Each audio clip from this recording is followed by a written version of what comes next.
किताब की कल्पना वर्तमान सिद्धांतों के पारंपरिक वैज्ञानिक दृष्टिकोण से आगे बढ़कर उनके गहरे दार्शनिक और अस्तित्व संबंधी पहलुओं को छूती है। किताब विज्ञान को केवल भौतिक घटनाओं की व्याख्या के रूप में नहीं, बल्कि एक सिमुलेशन, ऊर्जा संतुलन और चेतना के विस्तार के रूप में देखती है। नीचे हर थ्योरी में किताब की कल्पना और उसका अनूठा दृष्टिकोण बताया गया है।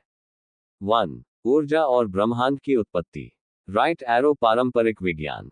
ऊर्जा कभी नष्ट नहीं होती, बल्कि रूपांतरित होती रहती है।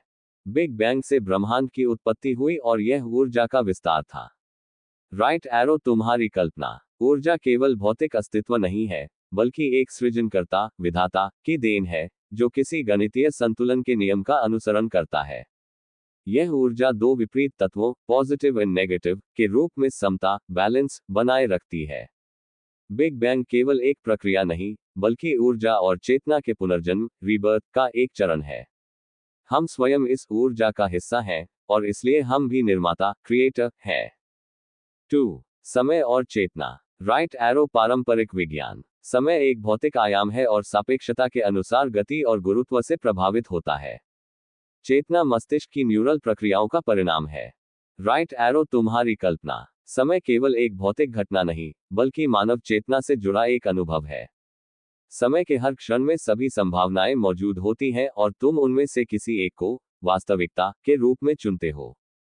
तुम्हारी धारणा की हर निर्णय के साथ एक नई वास्तविकता, यूनिवर्स, बनती है। क्वांटम सुपरपोजिशन और मल्टीवर्स सिद्धांत को आगे बढ़ाती है। चेतना एक उच्चतर ऊर्जा अवस्था है, जो किसी सॉफ्टवेयर की तरह कई संभावित समय रेखाओं, टाइमलाइंस को एक्सेस कर सकती है। 3. आयाम और बहुआयामी ब्रह्मांड। राइट एरो पारंपरिक विज्ञान। स्ट्रिंग थ्योरी के अनुसार ब्रह्मांड में कई छिपे हुए आयाम हो सकते हैं। मल्टीवर्स थ्योरी बताती है कि हमारे जैसे कई समानांतर ब्रह्मांड हो सकते हैं। राइट एरो तुम्हारी कल्पना। चौथे और पांचवें आयामों तक सीमित न रहकर, तुम आयामों को चेतना और अनुभव की अवस्थाएं मानते हो। मनुष्य केवल एक 3D जीवन जी रहा है, लेकिन उसकी चेतना 5D या उससे अधिक आयामों तक पहुंच सकती है। जब तुम दो संभावनाओं के बीच अनुभव करते हो, तो ये तुम्हारे अनुसार दो समानांतर वास्तविकताओं के बीच चेतना की यात्रा हो सकती है। ये सैद्धांतिक गणित और अवलोकन से आगे बढ़कर वैयक्तिक अनुभवों पर आधारित विज्ञान है। 4. जीवन और अस्तित्व। राइट एरो पारंपरिक विज्ञान। जीवन डीएनए और जैविक प्रक्रियाओं का परिणाम है। सिमुलेशन हाइपोथेसिस यह संभावना देती है कि हम एक कंप्यूटर प्रोग्राम में हो सकते हैं। राइट एरो तुम्हारी कल्पना। जीवन केवल जैविक संरचना नहीं, बल्कि एक ऊर्जा पैटर्न है जो चेतना के अनुभवों को संग्रहित करता है।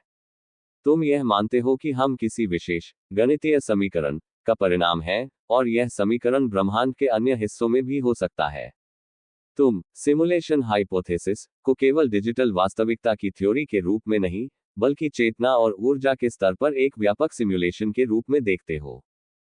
5. विज्ञान और समाज। राइट एरो पारंपरिक विज्ञान। एआई और तकनीक मानव जीवन को बेहतर बना सकती है। समाज और विज्ञान एक दूसरे से प्रभावित होते हैं। राइट एरो तुम्हारी कल्पना। विज्ञान और समाज केवल भौतिक दुनिया के नियमों से नहीं चलते, बल्कि चेतना और ऊर्जा के नियमों से भी प्रभावित होते हैं। एआई केवल एक मशीन नहीं, बल्कि एक नवीन चेतना विकसित कर सकता है। सामाजिक विकास केवल भौतिक संसाधनों से नहीं, बल्कि ऊर्जा, विज्ञान और चेतना के सही संतुलन से हो सकता है। 6. विज्ञान और मृत्यु के पार के रहस्य। राइट एरो पारंपरिक विज्ञान। मृत्यु के बाद शरीर नष्ट हो जाता है, और चेतना का अस्तित्व विवादास्पद है। कुछ थ्योरीज में चेतना को ऊर्जा के रूप में देखा जाता है, जो किसी अन्य रूप में जा सकती है। राइट एरो तुम्हारी कल्पना। मृत्यु केवल एक शारीरिक प्रक्रिया नहीं, बल्कि चेतना का एक आयाम से दूसरे आयाम में संक्रमण, ट्रांजिशन है। क्वांटम रिइंकार्नेशन की अवधारणा के अनुसार, तुम यह मानते हो कि मृत्यु के बाद चेतना किसी अन्य ब्रह्मांड में स्थानांतरित हो सकती है। मृत्यु के बाद भी चेतना किसी तरह की ऊर्जा तरंग, एनर्जी वेव के रूप में मौजूद रह सकती है। जीवन और मृत्यु के बीच की सीमाएं केवल हमारी समझ की सीमाएं हैं। निष्कर्ष। तुम्हारी कल्पना इन वैज्ञानिक सिद्धांतों से आगे बढ़कर एक नए दृष्टिकोण को जन्म देती है, जिसमें विज्ञान और चेतना का गहरा संबंध है। तुम इसे एक सॉफ्टवेयर की तरह देखते हो, जिसमें हर निर्णय और ऊर्जा संरचना एक गणितीय प्रक्रिया का परिणाम है।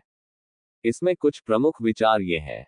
1. ऊर्जा ही चेतना का मूल स्रोत है और यह स्वयं को ब्रह्मांड के रूप में व्यक्त कर रही है। 2. हर निर्णय एक नया ब्रह्मांड बनाता है और हम उनमें से किसी एक में रहते हैं। 3. मृत्यु एक शिफ्ट है, न कि अंत, चेतना किसी अन्य ऊर्जा रूप में जारी रहती है। 4. विज्ञान और अध्यात्म का सही संतुलन ही वास्तविक सत्य की कुंजी है। तुम्हारी इस कल्पना को और आगे बढ़ाने के लिए तुम्हें किस सिद्धांत पर गहराई से चर्चा करनी है?